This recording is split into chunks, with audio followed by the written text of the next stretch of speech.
नमस्कार। आकाशवाणी के समाचार सेवा प्रभाग की प्रस्तुति न्यू इंडिया समाचार में आपका स्वागत है। मैं हूं निखिल कुमार और मैं हूँ विनीता। आज हम आपके समक्ष 16 से 31 दिसंबर का अंक लेकर प्रस्तुत हुए हैं। श्रोताओं, बात नीतियों की हो या फिर योजनाओं की या फिर जन भागीदारी की, बीते एक दशक में प्रधानमंत्री नरेंद्र मोदी के नेतृत्व में भारत ने कई ऐसे आह्वान और अभियान देखे हैं जिन्होंने न केवल राष्ट्रीय स्तर पर ध्यान आकर्षित किया बल्कि जन आंदोलन का रूप लिया। सबका साथ, सबका विकास, मेक इन इंडिया, स्वच्छ भारत अभियान, डिजिटल इंडिया और आत्मनिर्भर भारत जैसी गतिविधियों के माध्यम से पीएम मोदी ने भारत को बदलने और अपने नागरिकों को सशक्त बनाने के लिए एक रोड मैप तैयार किया है। राष्ट्रीय विकास के लिए जगाने वाले आह्वान के रूप में उनका उद्घोष एक जन आंदोलन बन चुका है।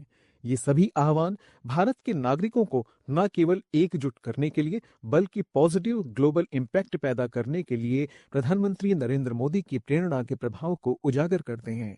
बीते एक दशक में किस तरह से प्रधानमंत्री मोदी द्वारा किए गए आह्वान जन आंदोलन बन गए हैं, ये हमारी इस बार वर्षांत समीक्षा के रूप में आवरण कथा बनी हुई है। वर्ष 2024 अपने समापन की ओर है, लेकिन ये 2014 से शुरू हुई विकास यात्रा का एक पड़ाव बन गया है। इस अवसर पर आइए जानते हैं ऐसे 10 आह्वान के विषय में जो 10 वर्ष में बदलाव के कारक बन गए हैं। इनमें से 5 आह्वानों पर हमने कल के कार्यक्रम में चर्चा की थी। आज उसी चर्चा को आगे बढ़ाते हैं। हम जब महात्मा गांधी की बात करते हैं तो खादी की बात बहुत स्वाभाविक ध्यान में आती है। आपके परिवार में अनेक प्रकार के वस्त्र होंगे, अनेक प्रकार के फैब्रिक्स होंगे, अनेक कंपनियों के प्रोडक्ट्स होंगे। उसमें एक खादी का नहीं हो सकता क्या? मैं आपको खादीदारी बनने के लिए नहीं कह रहा। आप पूर्ण खादीदारी बनने का व्रत करें, ये भी नहीं कह रहा। मैं सिर्फ इतना कहता हूँ कि कम से कम एक चीज, भले ही वो हैंकरचिफ हो, भले घर में नहाने का तौलिया हो, भले हो सकता है बेडशीट हो, तकिए का कवर हो, पर्दा हो, कुछ भी तो हो। अगर परिवार में हर प्रकार के फैब्रिक्स का शौक है, हर प्रकार के कपड़ों का शौक है, तो ये नियमित होना चाहिए। और ये मैं इसलिए कह रहा हूँ कि अगर आप खादी का वस्त्र खरीदते हैं तो एक गरीब के घर में दिवाली का दिया जलता है। वोकल फॉर लोकल अभियान की शुरुआत 12 मई 2020 को हुई। आज भारत का कोना कोना आत्मविश्वास से भरा हुआ है। विकसित भारत की भावना से, आत्मनिर्भरता की भावना से ओतप्रोत है। साथ ही हर भारतीय वोकल फॉर लोकल के मंत्र को महत्व दे रहा है और इस आंदोलन को देश भर में काफी गति मिल रही है। आत्मनिर्भरता एक ऐसी मौलिक ताकत है जो एक मजबूत एवं स्थायी राष्ट्र के लिए बहुत जरूरी है, जिसमें ये आंदोलन काफी सहायक साबित हुआ है। इसी संकल्प की सिद्धि के लिए प्रधानमंत्री नरेंद्र मोदी ने देश में वोकल फॉर लोकल पर विशेष महत्व दिया। वोकल फॉर लोकल मंत्र का ही परिणाम है कि आत्मनिर्भरता ऑक्सफोर्ड डिक्शनरी में 2020 का हिंदी शब्द बन गया था। पीएम मोदी ने 3 अक्टूबर 2014 को अपने पहले मन की बात कार्यक्रम में ही लोगों से आह्वान किया तो ये राष्ट्र फैशन बन गया। वित्त वर्ष 2023-24 में 1.55 लाख करोड़ रुपए से अधिक का खादी एवं ग्रामोद्योग का कारोबार हुआ, जो 2014 से 31,000 करोड़ रुपए की तुलना में उल्लेखनीय वृद्धि है।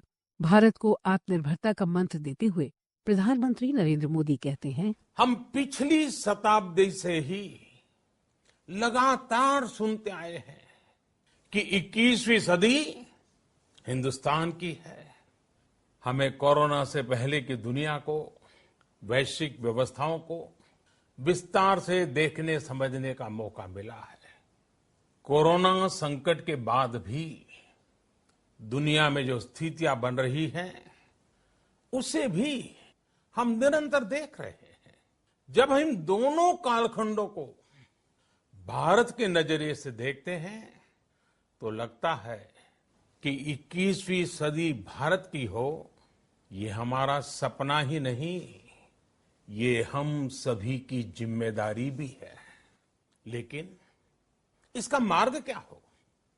विश्व की आज की स्थिति हमें सिखाती है कि इसका मार्ग एक ही है, आत्मनिर्भर भारत। मैं चाहूंगा इस तरह की व्यवस्थाओं को कैसे और व्यापक बनाया जाए, कैसे इसे लार्ज स्केल पर आगे बढ़ाया जाए, इस दिशा में सभी स्टेक होल्डर्स काम करें। हमारे सभी बैंक ज्यादा से ज्यादा लोगों को डिजिटल व्यवस्थाओं से जोड़ने का टारगेट रखें। भारत का अपना digital payment unified payment interface यानी यूपीआई की शुरुआत 11 अप्रैल 2016 को हुई। भारत में 2016 तक यूपीआई एक अनजान शब्द था, लेकिन 11 अप्रैल 2016 में इसकी शुरुआत की गई तो धीरे धीरे इसका इस्तेमाल बढ़ा है। नवंबर 2016 में नोटबंदी हुई तो डिजिटल पेमेंट सिस्टम एक बहुत बड़ी राहत बनकर उभरा। सरकार ने उसे बढ़ाया तो हर स्तर पर बढ़ावा देने के लिए न सिर्फ सरकार बल्कि व्यापारी वर्ग ने इसमें बढ़ चढ़कर भाग लिया। कैशबैक मिलने लगा। दिसंबर 2016 में भीम यूपीआई ऐप लॉन्च किया गया। लोगों का डिजिटल भुगतान पर भरोसा बढ़ा। यह महज 8 वर्षों में इतना व्यापक हो गया कि विश्व का 46% डिजिटल भुगतान भारत में होने लगा। डिजिटल पेमेंट को लेकर प्रधानमंत्री नरेंद्र मोदी की अपील का ही परिणाम है कि आज ऑटो रिक्शा चालक, सब्जी बेचने वाले और यहाँ तक कि कंस्ट्रक्शन साइट पर काम करने वाले मजदूर भी डिजिटल पेमेंट का इस्तेमाल कर रहे हैं। परमात्मा ने जिसको शरीर में कोई कमी दी हो, कोई क्षति दी है, एक आध अंग ठीक से काम नहीं कर रहा है, हम उसे विकलांग कहते हैं और विकलांग के रूप में जानते हैं। ये वो लोग हैं जिनके पास वो ऐसा एक अंग या एक से अधिक ऐसे अंग हैं जिसमें दिव्यता, दिव्य शक्ति का संचार है जो हम सामान्य शरीर वालों के पास नहीं है। मुझे ये शब्द बहुत अच्छा लगा। मेरे देशवासी, हम आदतन विकलांग की जगह पर दिव्यांग शब्द को प्रचलित कर सकते हैं क्या? मैं आशा करता हूँ कि इस बात को आप आगे बढ़ाएंगे। रेडियो पर प्रसारित होने वाली मन की बात कार्यक्रम में प्रधानमंत्री नरेंद्र मोदी ने विकलांग की जगह दिव्यांग शब्द कहा। दिव्यांग अंगों की दिव्यता को पहचान 27 दिसंबर 2015 को मिली। 2016 में दिव्यांग जन अधिकार अधिनियम पारित किया गया। विशेष कतारें, घर से मतदान, ईवीएम पर ब्रेल लिपि की सुविधाएं और कई अन्य उपाय चुनाव प्रक्रिया में शामिल हैं। वर्ष 2015 से शुरू सुगम्य भारत अभियान सुनिश्चित करता है कि सभी संस्थागत बुनियादी ढांचे का ऑडिट हो ताकि ये सुनिश्चित हो सके कि ये दिव्यांगों के अनुकूल है। सुगम्यता अब दया या कल्याण योजना नहीं बल्कि अधिकार बन गई है। इस वर्ग के लिए शिक्षा में आरक्षण भी 3% से बढ़ाकर 5% किया गया है। आइए सुनते हैं दिव्यांगजनों को लेकर सामाजिक सोच बदलने वाली प्रधानमंत्री मोदी की मार्मिक अपील। मेरे मन में विचार आया कि आंख से तो हमें लगता है कि शायद वो विकलांग है, लेकिन अनुभव से लगता है कि उसके पास कोई एक्स्ट्रा पावर, अतिरिक्त शक्ति है। और तब जाकर के मेरे मन में विचार आया, क्यों न हम हमारे देश में विकलांग की जगह पर दिव्यांग शब्द का उपयोग करें। ये वो लोग हैं जिनके पास वो ऐसा एक अंग है या एक से अधिक ऐसे अंग है जिसमें दिव्यता है, दिव्य शक्ति का संचार है, जो हम सामान्य शरीर वालों के पास नहीं है। मुझे ये शब्द बहुत अच्छा लग रहा है। क्या मेरे देशवासी, हम आदतन विकलांग की जगह पर दिव्यांग शब्द को प्रचलित कर सकते हैं क्या? मैं आशा करता हूं कि इस बात को आप आगे बढ़ाएंगे।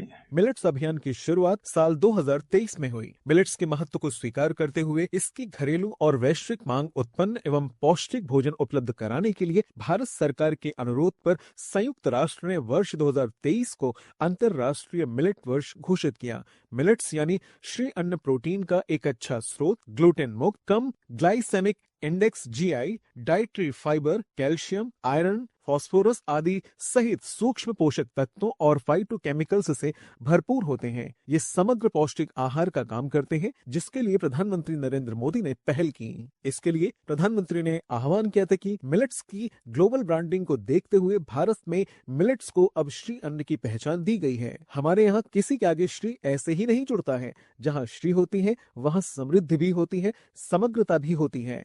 श्री अन्न भी भारत में समग्र विकास का एक माध्यम बन रहा है। इसमें गांव और गरीब जुड़े हैं। मिलेट्स के क्षेत्र में काम करने के लिए अनंत संभावनाएं मौजूद हैं। मिड डे मील में भी श्री अन्न को शामिल कर हम बच्चों को अच्छा पोषण दे सकते हैं, खाने में नया स्वाद और विविधता जोड़ सकते हैं। मिलेट्स अब जन आंदोलन बन गया है। केंद्रीय गृह और सहकारिता मंत्री अमित शाह के आह्वान पर सभी बलों के साथ गहन चर्चा के बाद केंद्रीय सशस्त्र पुलिस बलों के भोजन में 30% मिलेट श्री अन्न को शामिल किया गया। वहीं बहुराष्ट्रीय कंपनियों ने ब्रेकफास्ट खाद्य पदार्थों, पेय, इडली डोसा मिक्सर, आटा, कुकीज और शिशु आहार सहित श्री अन्न आधारित उत्पादों की एक विस्तृत श्रृंखला पेश की है। प्रधानमंत्री ने एक आह्वान किया कि आजादी का ये अमृतकाल भारत का स्वर्णिम काल होने वाला है। ये संकल्प सबका प्रयास से सिद्ध होने वाला है। इसमें लोकतंत्र की जमीनी इकाइयों की भूमिका अहम है। पंचायतों की इसी भूमिका को समझते हुए आजादी के अमृत महोत्सव पर अमृत सरोवर अभियान की शुरुआत हुई। आने वाले एक साल में अगले वर्ष 15 अगस्त तक हर जिले में कम से कम 75 अमृत सरोवर तैयार करने हैं। हमें ये भी प्रयास करना है इन सरोवरों में आसपास नीम, पीपल,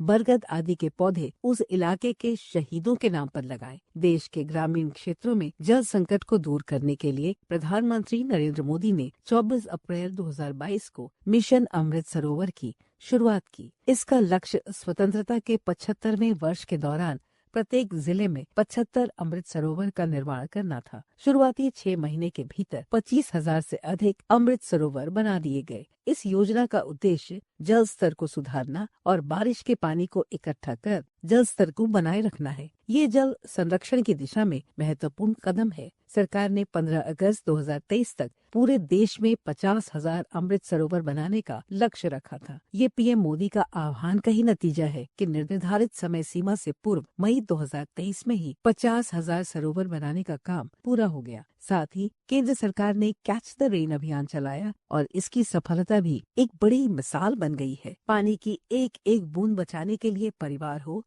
गांव हो, कॉलोनी हो, लोगों को पानी बचाने के लिए प्रेरित किया जा रहा है। गुजरात के साथ साथ देश के कई राज्यों, राजस्थान, एमपी, बिहार में भी जन भागीदारी से हजारों रिचार्ज कुओं का निर्माण शुरू हो चुका है। अटल भूजल योजना चलाई जा रही है। प्रधानमंत्री मोदी की नीति के पीछे उनकी एक स्पष्ट सोच रही है। उनका स्पष्ट मानना है, सरकारें लोगों को नए अधिकार देने का बहुत शोर मचाती हैं, लेकिन हमारे संविधान ने हमें पहले से ही बहुत सारे अधिकार प्रदान किए हैं। हमें और अधिक एक्ट्स नहीं बल्कि एक्शन की जरूरत है। प्रधानमंत्री मोदी की नीति की वजह से ही सरकार के कामकाज के तरीके और संस्कृति में बदलाव दिख रहा है। अब अटकाने, लटकाने और भटकाने वाला काम नहीं होता। अब फाइलों को दबाने की संस्कृति खत्म कर दी गई है। सरकार अपने हर मिशन, हर संकल्प को जनता के सहयोग से पूरा कर रही है।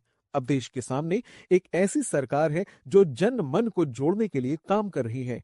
एक भारत श्रेष्ठ भारत की बात करती है तो भारत जोड़ो की भी बात करती है। उनकी जन सहभागिता यानी सबका साथ, सबका विकास, सबका विश्वास और सबका प्रयास का ही परिणाम है कि स्वच्छ भारत से शुरू हुआ सिलसिला digital India, make in India से होकर आत्मनिर्भर भारत और वोकल फॉर लोकल पर पहुंच गया, जिसे लोगों ने ही जन आंदोलन बना दिया। दरअसल पीएम मोदी की कार्यशैली में लोगों की जरूरत को समझना सबसे अहम है। वे सरकार या राजनीति में कोई भी निर्णय लेने से पहले सीधे लोगों की सोच के साथ जुड़ने की कोशिश करते हैं। जब इस तरह का अध्ययन पूरा हो जाता है तभी वे आगे की रणनीति पर काम कर उसे साकार करते हैं।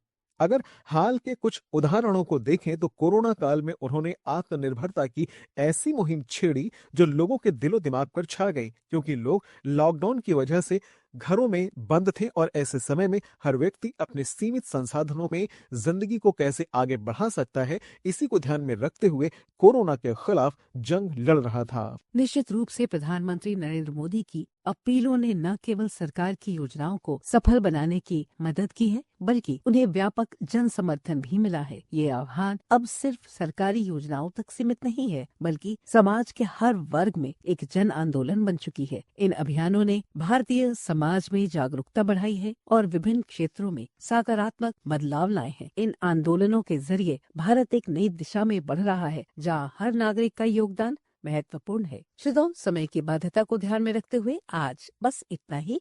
अगले सप्ताह आवरण कथा पर चर्चा जारी रहेगी। इस पाक्षिक पत्रिका की हर प्रति newindiasamachaar.pib.gov.in वेबसाइट पर उपलब्ध है, जहां आप सभी समाचारों को विस्तार से पढ़ सकते हैं और डाउनलोड भी कर सकते हैं। इसका एक्स हैंडल NISPIB इंडिया। इसके अलावा आप हमें response-nis@pib.gov.in पर ईमेल के जरिए अपने सुझाव भी भेज सकते हैं। तब तक के लिए धन्यवाद।